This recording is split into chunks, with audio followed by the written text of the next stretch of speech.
I denne video skal vi se på, hvordan man opretter en bruger til Shelly-appen. Når du har hentet og åbnet appen, så skal du trykke på Opret konto.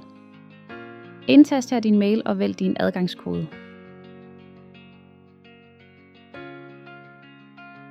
Sæt flueben i de 2 øverste bokse og tryk Tilmeld dig.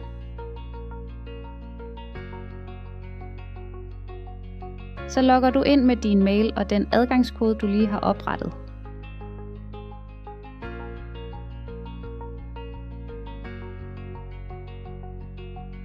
Bekræft din e-mail ved at trykke Anmod om bekræftelseskode.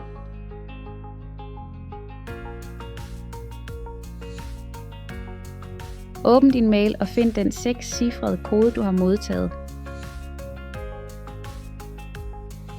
Kopier den og sæt den ind i verifikationsfeltet i Shelly-appen. Tryk Bekræft e-mail. Se med i næste video, hvor vi tilføjer de første enheder til appen. Denne video var lavet for Svendborg Erhvervsskole i samarbejde med Sydfyns Teknik.